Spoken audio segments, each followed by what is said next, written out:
In this video I'll be going over Viper. Why did he release 1500 albums? Did the young lean copy his video style? If you like the video, please subscribe. Literally most of my viewers aren't subscribed. Viper is an American rapper, producer, felon, actor, and a real estate dealer. Viper's music has names that really make him special. My Kyrgyzstan army will annex Israel, playing Rocket League instead of voting, and rap and progressive trance now. He was born in the worst place in the world, Arkansas, but moved to Houston when he was 6. And much like most people from Houston, he sold drugs, used drugs, and grew up listening to DJ Screw, which influenced his music style a lot, seeing as he has made 1500 plus albums and most of them are chopped and screwed music. Viper's most popular album is You Cowards Don't Even Smoke Crack. His face here is a corrupt version of his own album, The Southwest Hooligans, released 2 years before in 2006. This cover became a meme for obvious reasons, with people making their own covers using his face. It was released in 2008 and gathered a strong cult following, and the cult following consisted of people browsing 4chan and Houston's drug dealers. This is even Viper's favorite album that he's made. He's made over 1500 albums and all of his music is self-produced, self-written, and self-recorded. You Cowards Don't Even Smoke Crack remained obscure for many years after its release, but then one day Viper decided to drop the title track on YouTube. Boom!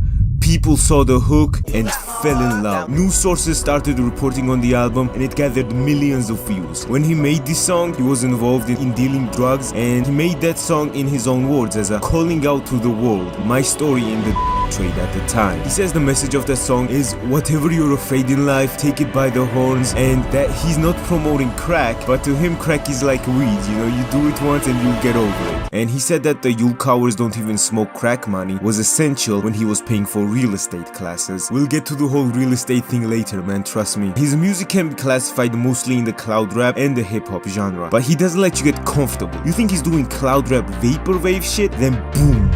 Fuck rap and progressive trance now. Remixes Money Machine, suicided Epstein, and those Iranian pussies gon' get smashed by the Marines. I'm enlisting. His music is truly bizarre. Like, people think Drain Gang is weird, but they haven't listened to I Eliminated Daft Punk to Bring Bobby Shmurda Back, Equal Exchange. But not all of his music is like that. For example, his breakout track You Cowards Don't Even Smoke Crack is the most listenable out of them all, but that really isn't saying anything. Jehovah's Witnesses are more listenable, and to be honest, I just slammed the door in their face. He has a few songs you could listen to and leave with a smile. The Chinese Ain't Do Tiananmen Square I Did is one of those songs, but the best has to be Fuck Rap and Progressive Trance now. Mostly because Viper's beats are okay, but as soon as he starts singing, you want to turn off the song. So, Viper being smart, he doesn't sing on the track, and it's only an instrumental. According to him, he set the Guinness World Record for the most albums made in the year 2013. He also added that it's not documented, but if anybody wanna get it written, let them know. Releasing this many albums without caring about quality would still be unimaginable for most people. But most people don't make albums named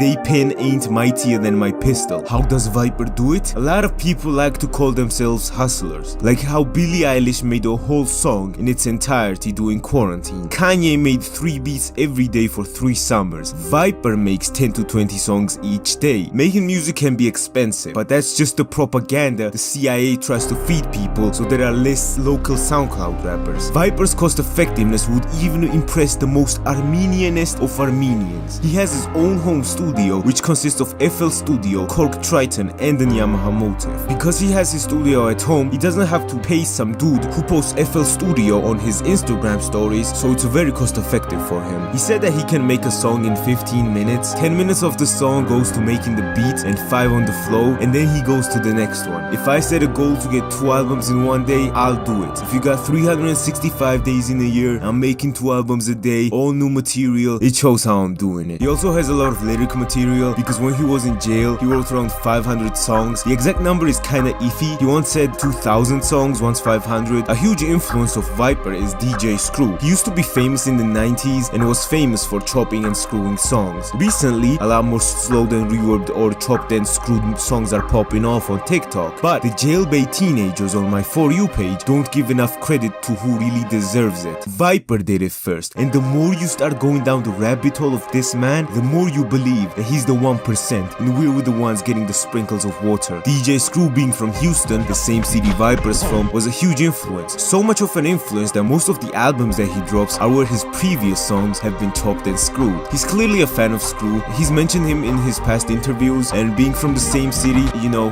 represent, man. Viper's first ever song that was released to the public was actually a part of a movie soundtrack. Fifth Ward, released in '97, was directed by Viper's brother, and Viper was an actor in the movie. There's even a scene where he's at a house party with DJ Screw. The actual song that was featured from him is actually not bad. The song was named Choppers, and it's your average 90s rap. His voice is actually clear here, and he doesn't sound Romanian, although his lyrics do sound like an average Romanian who blasts Russian trap in his black old BMW. Oh my god, we are going to go to the disco tonight, it's going to be great. Is that the awesome?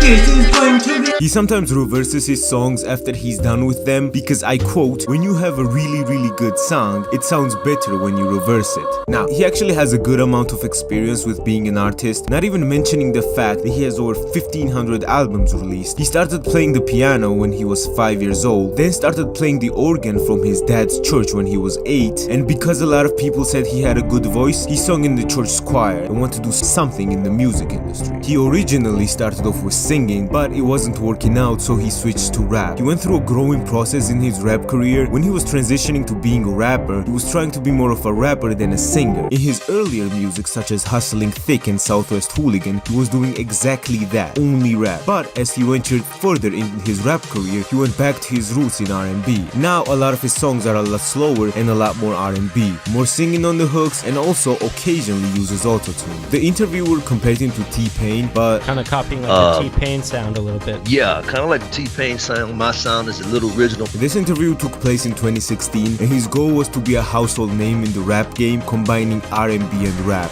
No joke, this man has potential. His instrumentals range from listenable to actually good. It might just be that I've been listening to him so much, it's driving me insane, and I've completely lost all my music taste. But his latest song's instrumental seems good.